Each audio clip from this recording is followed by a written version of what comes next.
Welcome to Journey Now, a podcast about following Jesus that takes on serious issues without ever taking itself too seriously.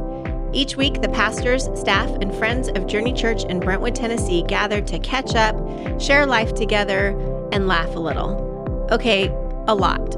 Maybe too much. But along the way, they also explore what it really means to bring heaven to earth, share Jesus' hospitality, and live cross-shaped lives. Part Babble, part Bible, and occasionally even thoughtful and entertaining. This is Journey Now. Yeah, 3 men and a baby. that's what we're gonna. That's what we're gonna start. Okay. So like three wise men. Welcome to another Journey Now podcast.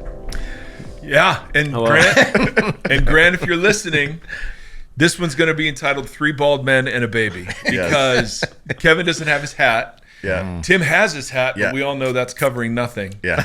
Mike, yep, it Yeah. just is. Yeah. And then Big Nate. Baby Nate. Big baby Nate. Baby Nate. Baby Nate. Big Baby Nate. 21. I'm on the table. Just a fetus. Big Nate. Big Nate, a large fetus. But Big Nate is in the room. Big fetus. Yep. Full head of hair. Full. Yeah. Oh, but can't grow a beard to save his life. Yeah. So the rest of us can be bearded. We can cover other parts. Have you ever bearded? I've never. Have you ever bearded? I've dated bearded women. Right. Right. And so I Obvious. felt like that was as close as I want to get to that. so, you know, and now, I mean, hey, I think that's a wrap. That's a wrap. let's close the prayer. I've dated bearded women. We can call it there. One of my dumbest. Okay, That was it. No. Just so you know. Yeah. So I don't know when this was, but I was speaking with John Mark Comer. We were doing a event called Loveology in downtown Portland, 2,000, I think, like college students. And my opening line, this is just so dumb. I just was like, because I was coming from Southern California, so I'm like, this is so great to be in the land of facial hair and flannel. And that's just the women. And that was how I started it. And let me just tell you guys. Did it It flop? bombed. It bombed so hard. Did you have to duck anything? Come your No way? one. It No was one just threw anything. more of a silent, like, Oh my gosh. Oh. Family Von Trapp. Yeah. it's so not a good thing. So, Yes. So my- Avita Zane. Yes. So my thought Gosh. was, ladies and gentlemen, Yes. my wife's calling. So let me just hit her with the custom text. We're recording. With the custom. Yep, you got to hit the thank you, Lord, for the custom. Yeah. Sorry, I can't talk right now. That's Yeah. not going to fly in marriage. Yeah, yeah. No. Yeah. Right? Yeah. Can I call you later? Yeah. Maybe. In a meeting. Maybe. Yeah. Yeah, in a meeting doesn't work. So, like, recording, Yeah. That can works. you argue with that? Because she Yeah. does not want to be on air. So she's Right. like, she respects that. Right. Okay. But along these lines, Doing it's a a great podcast. tie-in. Yes. Of us. Of us. So how long have you been married, Kevin? It'll be 40 years this summer. Okay, so 40 years. I'm 25. That's 65. What are you? 27. Okay, so 27. So that's my math. 92 years of marriage experience sitting in this room. Wow. And Nate has been dating a young woman for 4 years. Yep. Similarly, kind of a fetal Fetal. person. Yeah. She's 21 as well, or 22. 22. Yeah. Okay. There you go. Older? Yeah. I mean, that's So I thought the collective wisdom. Not bearded. wow. If there was one thing, not bearded, thank you. And that's good, Nate, because you would feel wanna insecure clarify. about not being able to do Yeah. that yourself. If she can do that, if she can do it, my masculinity. So what if we could give just Big Nate some relational advice? We've got Edwin. There's no women in the room, and no women listen to this. Right. Just Brad. And so Brad and Seth, Seth Erre, all over this. What advice would we give Big Nate? Oh, dude, Things to do or things not to do? Because he's starting to settle into the idea that, hey, maybe this young lady is the one. Yeah. Yeah. And so Wow. for 4 years. So I just thought, we were talking about it yesterday. I thought, you know what? The collective wisdom here, guys. So much wisdom. Lord have mercy. The Yeah. collective wisdom. Yeah. I mean, Yes. so I'm thinking things like, Nate, when Oh, your boy. wife is in labor for 22 hours and then undergoes an emergency C-section, don't look at her at the end of that and say, man, I'm tired. Yeah. And Don't do that. Don't go do get Del Taco on the way. Oh, she's so angry. I got second pregnancy, water broke. I was like, I need a Del Taco breakfast burrito. It's 3 a.m, and I made a stop. No, you didn't. On the way. Yeah, because I had a long day coming. She was just going to lay there. Better be a quick drive. I know. Oh my Yeah, I know. gosh. It's all true, and you should hear her tell the story. The bar is so. Yeah. I mean, what does that Catastrophically say low. about you? Or what does it say about who you've become? You know what I mean? Good save, Tim. That was a Character good development. save. Yeah. Yeah. All I'm saying is, it was Right. 3 a.m. Yeah. We had it scheduled. Yeah. And Hannah did not wait for the Yeah. schedule. It's all happening. And it's Daddy 3 was in the hungry. morning. Yeah. And it's like I'm up now. I ate it quickly. rough. Yeah. I Yeah, ate yeah. it quickly. There was no one in line. Oh yeah. Yeah. And have you guys ever had a Del Taco breakfast burrito? Yes. They're amazing. No. So I needed fuel for the day because Amazing I had Nate at home. Yeah. I had my dear wife was about to have another C-section. Wow. And sweet Hannah was going to be in the world. I mean, I had a lot. I had a lot to do that. Oh, You had buddy. a lot. Yes. Yes. So anyway, Stuff- I'm stuff looking like for gifts like that. that. Yeah. Yeah. Okay. Just collective wisdom. All right. Yep. Anything? Yeah, I mean, I think it's always one thing that's really been helpful for me is when love this. it's I the love time, it's that time of the month, Uh-huh. and tears begin, Yo, Grant. or I'm somehow, like things are happening in the house that just aren't the way that we both want it, and I'm like, Yeah. gosh, it also is because it's a hard time of the month, and I would say to do that a lot. Yeah, just yeah. always remind Yes. her Yeah. in the moment, because then what she'll feel like is, oh, he that's really right. sees These it. aren't my real feelings. They're just fake feelings, and that's what she'll see, and it's really helpful to do. And whenever she's like upset, always lead with, "Hey, is it that time?" Right? Yeah, just start. Yeah. I'm honey, are you okay? Because it's probably that kind of thing, and it works. It's the worked time. for 27 years of marriage, Yeah. and then 3 years before that. So I think 60% of the time, it works every time. Yeah. Yes, that's it. My advice to you is when she's driving, I'm sorry. the Yeah. car and you're in the passenger seat, Oh, make sure she's paying attention to Google. But when you get into a parking lot, yeah. make sure she sees all the cars that are coming, Yep. and you point out the parking spot. She'll love it. Yeah, It Ooh, makes I like that. Man. I like that. It is such a helpful thing Yeah. to be, Yeah, the it's good. co-pilot. The two most Passenger princess. important words in a marriage are calm down. Relax. Relax. Relax is the most Just relax. like Good. relax is up there. Okay, and if you're still listening, This is really none of prepared this me is true. for a Just healthy do marriage. the opposite of everything Right. we're saying. I just one more thing. I just because I And feel when like she's driving, just the other thing is don't play and don't say, Jesus, take the wheel. Yeah. That doesn't fair. work. That's That, fair. only in I your tried head. that. Fair. I tried that. Oh, that's good. Only in I your got head. wrapped. in the same vein, I just think nitpicking is helpful. Oh, right. Oh, I've good. experienced that Nagging as a is gift really when helpful. I have things that I see that could be done better. It just seems like she receives it like I'm like a gift. Like I'm saying, Yeah. here's a gift of $100,000. That's how Yeah, she yeah, yeah. receives it. So Yeah. Yep. just think she needs me to nitpick That's so the good. dumbest things on the That's planet. so So good. Yes. take all these things Man. and do the exact Opposite. opposite. This is the Yes. blueprint for a healthy Yep. marriage. Yes, Yeah. blueprint. Yeah. It's like the George Costanza rule at Seinfeld. Yes. Seinfeld had this, Do the opposite of do everything. the opposite of everything you think. Yep. Yep. So And he That was a show. Yes, yeah, the That was baby. back in Three the- men and the baby. Yeah. back in the day. Bald man. nice. Thank you guys. I feel ready. Equipped and prepared. Yeah. Yeah. What's Yes. your most recent moral failure? Do you want to talk through that really quick? It's just us guys. So, Yeah. Anywho. Yeah. Anywho. Edwin just nodded at everything we said. I'm a baby, so I don't think I've made. Yeah. Oh, Yeah. good Yeah. answers. Wow. Good Yeah. answer. Yes. So having gotten Epic. that out of the way, Yes. Thank you I mean, guys. and by the way, internet, you're welcome. Yeah. There's going to be some memes off of that. Yeah. This is Robert and Sam and Edwin reporting. Okay, yes, who's behind the mic today? Yep. So I Erwin, actually. It's Erwin. yeah. Erwin. And I haven't seen my invisible friend since last week. So it's so great. So great that he's back. That's what we're calling it now. Yeah. Okay. Yeah. Just Every once in a checking. while, when you went around a corner, you're like, did you think you might find Oh, a heck friend? yeah. Yeah. Oh, yeah.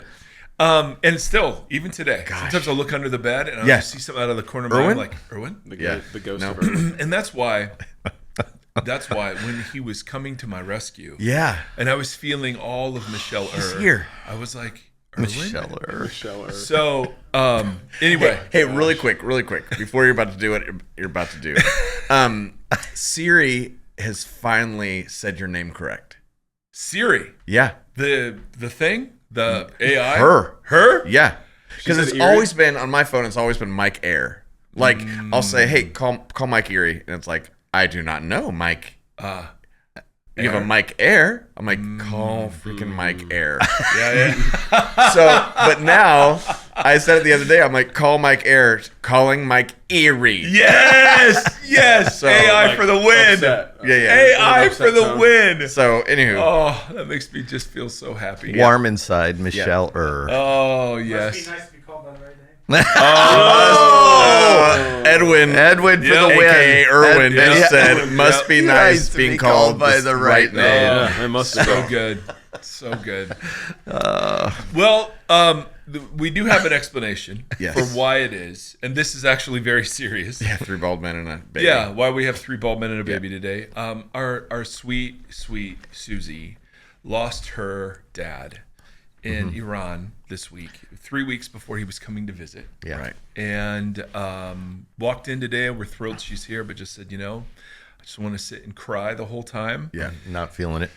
Yeah, which, man, totally. Understandable. So, yeah, we're just so sad for her and sad for all it brings up. And, it's just hard.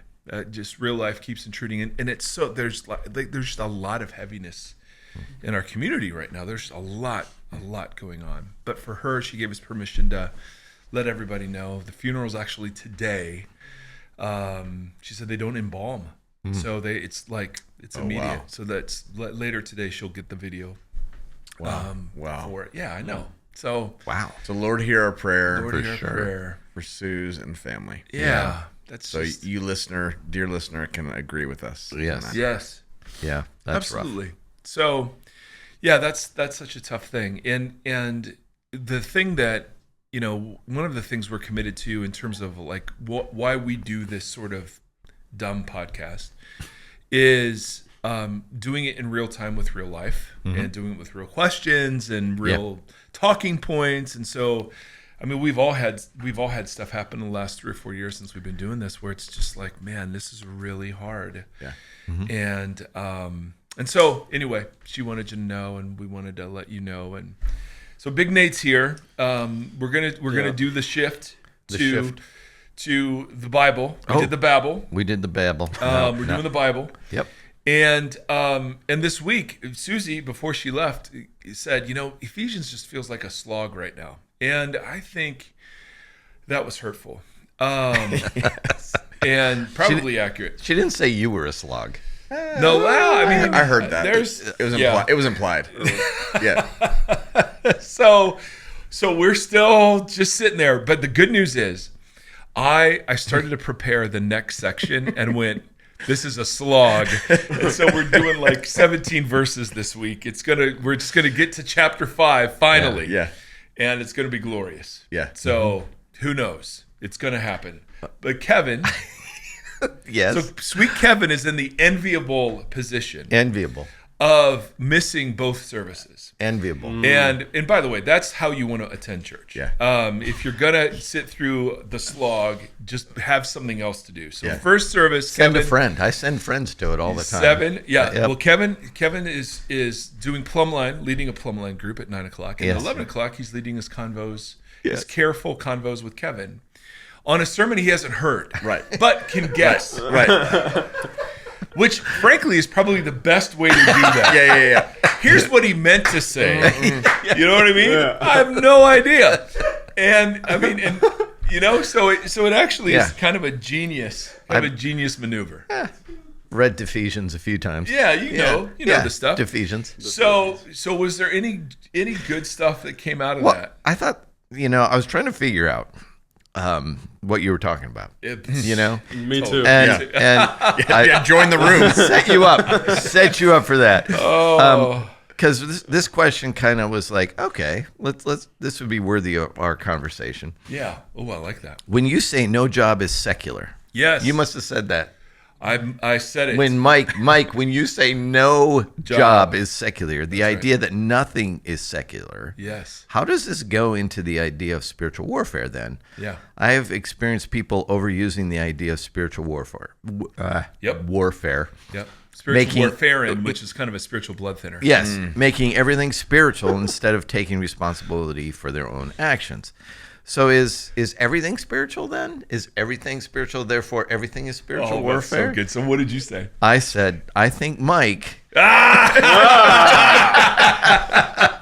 it is. That's so good. So good. It just everybody I knows. think he misspoke. Yeah, Kevin answers all the texts. Yeah. Kevin does. Right. So Kevin answers all the questions. Yeah. Yes. On a sweet sermon. Okay. Oh, that's a great question. So let's throw that out there. Is that what it means when we say, hey, everything is like there's nothing secular? If you are a spiritual person, then everything is of the Spirit for you. Mm-hmm. Does that mean then we just get to check out of real life and blame a demon or whatever for things that are happening? Is that what that means, you think? Nate's saying no. You are? You're saying no? He heard the sermon. You did? You Yeah. did? I did. Oh. I heard. I listened. Can I see your phone just to see that question one more time? There's a part in there that I had a question about.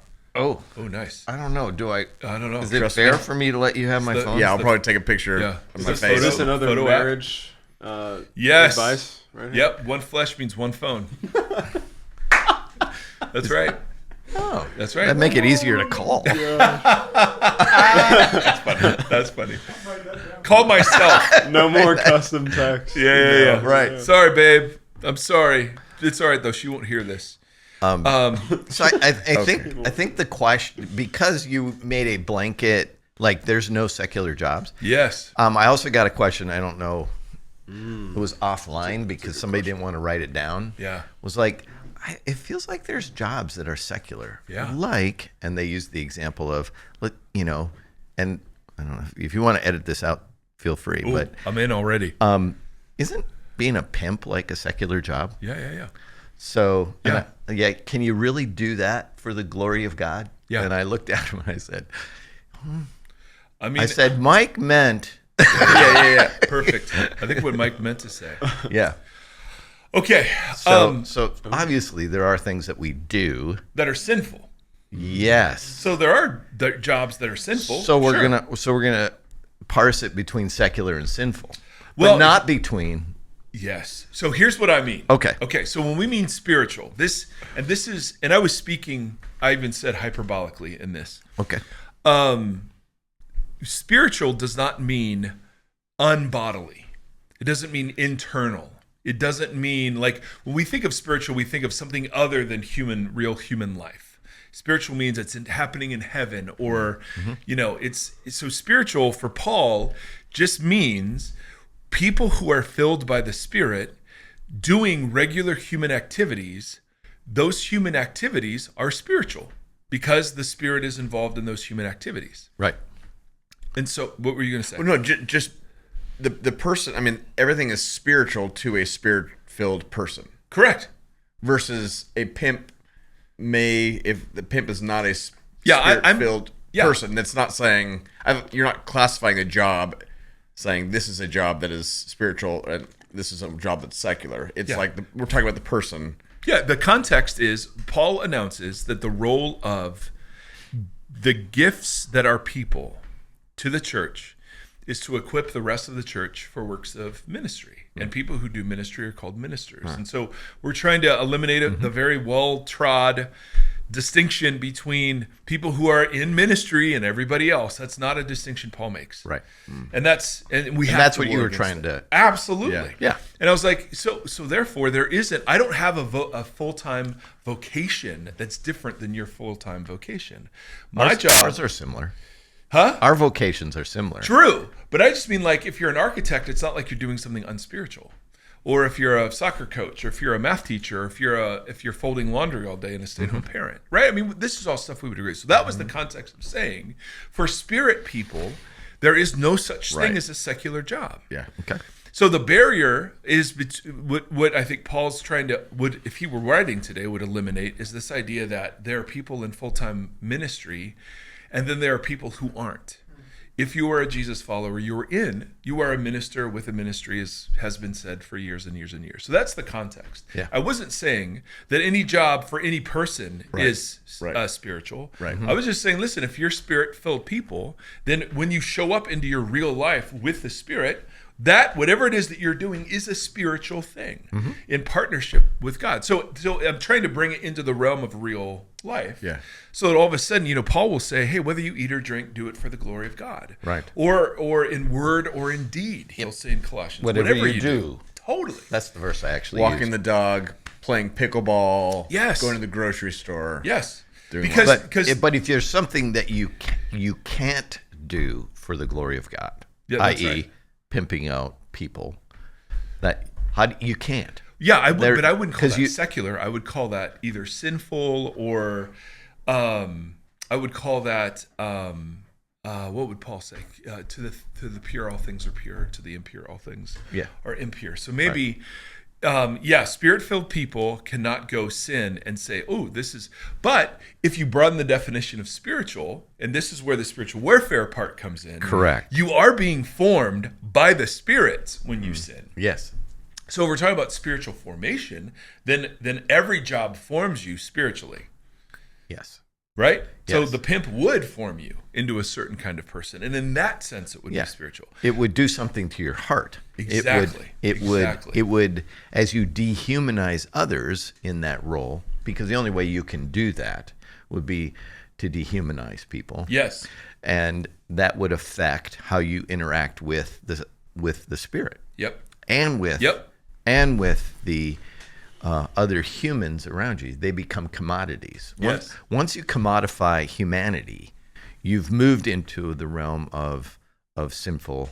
Totally. Yeah. Sinful, or what Paul would say is the old creation, Yeah. old humanity kind of behavior. So so the reason we were talking about spiritual, and this, and I should have seen this coming, and you're absolutely right. Spiritual is a really fuzzy word for people.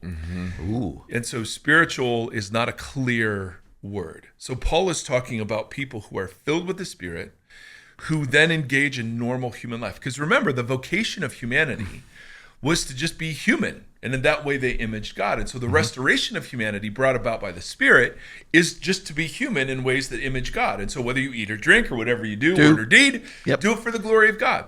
So in that sense, there's no secular thing in the way that we mean secular, it's separated from God. Or less than. Or less than, exactly. That's what I hear you saying, is that somehow a secular job is less than a spiritual job, or a ministry. Like a secular person. Right. I feel like this is helpful because as a pastor's kid growing up, I always thought there was like a divide between me and my dad because my dad was a pastor, and I like that you're tearing down that stereotype because it's not like we're on some sort of scale where you're closer than I am. Yeah. And I'm not putting you in a higher regard than me just because you're a minister. Totally. Because you're a minister too. Exactly. Yeah. Yeah, like it's... And what levels us, Nate, is the grace gift. In other words, none of us did anything to deserve this. Right? So there's no status to be had before God. Yeah. It's like, I've done more good things. Totally. So I can give more. It's because I would think, man, I'm pretty screwed up. I'm not in any position to minister to somebody when I can't even figure it out really myself. Right. But yeah. That's actually a really big point. I mean, 'cause my question is, why do we not see ourselves as that? Why does the church not see themselves as ministers with a ministry. Like, we know it, but why do we not live that out? I mean, that's a huge point. It's like, I don't feel worthy to do that. Yeah. Or I listen, I'm sure there are people that go to church and are like, man, I wish I could be that in tune and connected to God, and just start comparing themselves to who they're listening to. And it's not like, it's not that. And there are people, I mean, there is a range of maturity for sure, because Paul will call us to maturity. So there are people who are less mature in the faith and more mature in the faith. So that's true. Yeah. But that has nothing to do with worth, status, or significance before God. Exactly. Totally. What were you going to say? Well, it sets up another question that we got. And the other question was, when you brought up grace, if I didn't earn anything, if I didn't earn my salvation, if I didn't earn it in any way, does that mean that I earned the opposite? Did I earn damnation or separation? Because if I can't earn salvation, can I earn hell? Well, sure. I mean, Paul doesn't say it that way, but we were dead in our trespasses and sins. We were enslaved to the ruler of the... So absolutely. Do we earn that, or is it just our state of being? Well, earn... That's where it turns on a phrase, that word. Yeah. Because I think it's both. Okay. Well, because I mean, Paul, we were by nature objects of wrath. I know. So and remember the difference between sin and trespass for Paul.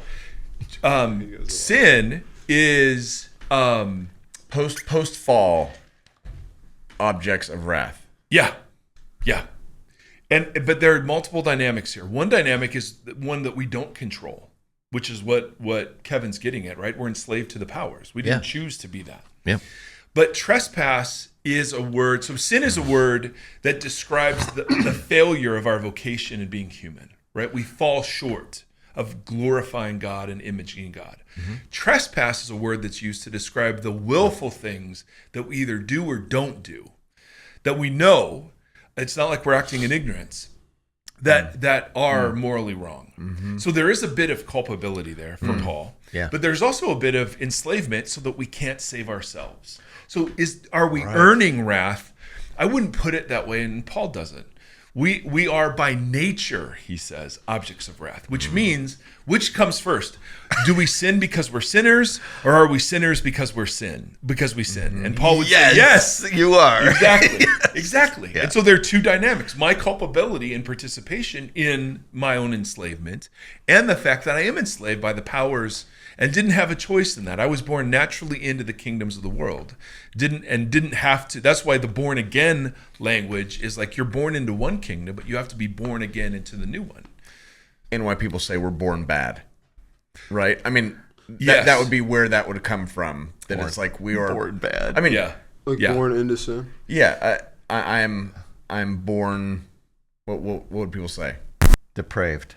Yeah, the depraved conversation. Yeah. Which unable, because you're unable then to choose that which is right without the Spirit of God within you. And is that what the depraved community is missing? Is the original intent and what we're being the depraved community is missing exactly the depraved community is missing Genesis 1 and 2. Right. Like, are we talking about like total depravity? Yeah. Nice. Swish. Look at Swish. He just looked that up. Unable to do any good. And that's not true. Yes, thank you, Kevin. Of humans in general, I mean, can we choose to do evil? Sure, but we can also choose to do good. Even if we're not in relationship with God, because inherent in us is still the image of God. That's it. It's marred. It's not fully manifest in us, but it is still there. And with that comes the option. And I've seen a lot of people who don't know Jesus do a lot of good things. Yeah. And a lot of people who say they know Jesus do a lot of bad things. Yeah. So exactly. Touché. No, that's it. That's it. So and Kevin, I think that point is so important when we have these conversations. So original sin became an individual issue. Rather, so that you would have to baptize infants, or because if they died they'd go to hell. Yep. That's not the concept. The concept is when you're born into polluted space, you are yourself polluted, and then as you grow, you add to the pollution. Yeah, right. That's the concept. Yeah. It's not that you're born bad. It's that that we live in exile under the curse, and all that are born here experience the results of that, and then ultimately add to them. Mm-hmm. So original sin as a concept of you can't do anything good, there's nowhere that says that. We meet people all over the Old Testament who are righteous, right? Mm-hmm. I mean, freaking Noah, Job. Even in the New Testament before Jesus, we meet Anna and we meet Simeon who were righteous. Mm-hmm. And so the issue isn't no one could do any good. That's not the point. Right. The point is that God's intention for humanity has been not achieved. And instead of imaging the Creator, we image the creation. And so when God grieves in Genesis 6, it's the thoughts of every human heart are prone to violence. Mm-hmm. That's not original sin. That's what's happened. Does that make sense? So we come. Yeah. Yeah. No, a better phrase. Do it. I'm failing the reference, but we all fall short of the glory of God. Yeah. Romans 3. And in that falling short piece is more of a description of all of humanity, right, than it is of an individual. Individuals fall short, but the glory of God is missed. We fall short. It doesn't say there isn't any glory of God in you. It says we fall short of it. And glory isn't some scale where God has 1,000 righteous points and I have 2. Glory there means image. Right. In Psalm 8, the psalmist uses image bearing and glory simultaneously. Because Paul's pulling Psalms in Romans 3 all over the place, what he means there is we fall short of the image of God. We fall short of imaging God. Yeah. In the ways that we were created to. Does that make sense? Mm-hmm. So it's not I always read that as a moral scale. For sure. Like God has 1,000 holy. That's the way I was taught it. I was taught that. And then and once you start to realize that what he's actually talking about is our incompleteness in many ways of being able to image God, you fall short of that. Yeah, I get that. Yeah, that I can relate to. Yeah. And that we can look at the children that we love and say, yes, we are naturally prone to imaging other things. Yeah. Our hearts are idol factories. That's true. And that by our own efforts we cannot redeem ourselves. Right. But that doesn't mean they're evil. That doesn't mean they're bad. That's language that's just not there. Yep. But it's great when you're selling people on hellfire. Mm-hmm. You know? Yeah. And the need to go this particular path to forgiveness that benefits the church. So that's where it gets, I mean, you know, man, with just so much of this language is just used to scare the hell into people. Yeah. Instead of out of it. Yeah, because it scared it into me. Well, yeah, me too. Yeah. Oh, my. And so when we get back to like what spiritual life is just human life in partnership with the Spirit. Mm-hmm. That's spiritual life. So spiritual disciplines, it's not just reading your Bible or, I mean, where does Paul say, hey, everybody read your Bible every day? Yeah. Nope, Paul is almost exclusively in the realm of, hey, when you're angry, resolve your anger. Hey, stop stealing, work with your hands so that you can give to the poor, right? Don't stop with the unwholesome and divisive talk. Build up the community with your words, right? Mm-hmm. None of that is, hey, make sure you're praying every day, make sure you have a quiet time and give money to the church, right? Yeah. So we've defined spiritual disciplines as those things that just have to do with like the religious part of my life, but spiritual disciplines are things like how I treat people when I'm driving, how I'm kind to people who can't do anything for me. I know Kevin. Sure, now he's getting personal. Yeah. Right? But it's how we treat and how we honor and how we respond. So to me, I want to just continually, because Paul does it, he just blows up what it means to be a spirit person. Yeah. It's just it's not just knowing all the answers and like because nobody knows completing all the checklist. Yeah. Because I feel like it's like sometimes for me it's like a chore. It feels like I have to do this every day, or God's upset if I don't. That's right. But instead it's like I fail to recognize oh, maybe I was, really gracious to somebody today. But like, I don't even like think about that. It's more like, damn, I didn't read my Bible. Like, I didn't pray to God. Like, we're so disconnected. It's right. It's like I'm studying or something. That's for a it. test. Yeah. Are you ever disconnected from oxygen, Nate? If I'm underwater. But oxygen's still in your lungs. Thanks for not playing with that example. Well, you thought about it. That was a thoughtful response. It's a fair point. Yeah, it's a fair point, Nate. You asked the question. Yeah, dumbassery. Baby, through none. Well, I'm underwater. Yeah. Okay. But there's oxygen in your lungs, so maybe you're still connected. But the point is that whole language of time with God and that's what I grew up with. You grew up with that too. It's like you have your time with God, and it's like when are we not having our time with God? Yep. And so there is a place for intentional fitness. Like you, Nate, one of the things you do, and I mean we both do, obviously, is we work out a lot, and so it's not a chore typically for you to go to the gym because you see its formative aspects. You want to be the kind of person who looks like they go to the gym. Yeah. Put the camera on me. Oh, no. I'm kidding. I'm kidding. No, don't do it, Nate. Don't reward him. So Paul uses that exact analogy of physical training for like the life of the Spirit. So the reading the Bible bit isn't to please God. It's to actually because you want to become the kind of person who lives human life well. Does that make sense? Yeah. That's the difference. I mean, and the Bible has the blueprint with Jesus in there. Saved it. Yeah, he did save it. Somebody once told me the Bible was basic instructions before leaving Earth. Oh yeah, girl. That's a song, isn't it? Oh, I don't know. Yes, wait, like that's the yeah. That's and I had a pause, and I thought audio adrenaline. When I read the gospel, I'm like, wow, Jesus was so kind and whatever, like those qualities. It's not like. Yes. Yeah. I know what you mean now. I thought maybe the blueprint language was like. I learned that from my father.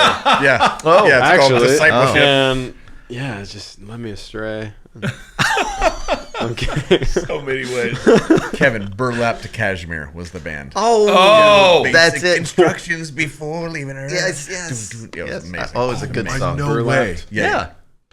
It's a song. Yeah. What are these? No idea. Yeah. What are these names? I know. It's so incredible. Burlap to Cashmere, man. They were actually incredible. So really? I remember that band. Yeah. Yes. Look at that. Incredible in what way? Man, so talented. Yeah. So talented. These New York guys. Yeah. Yeah, fascinating. Awesome. Yeah. Man. Wow.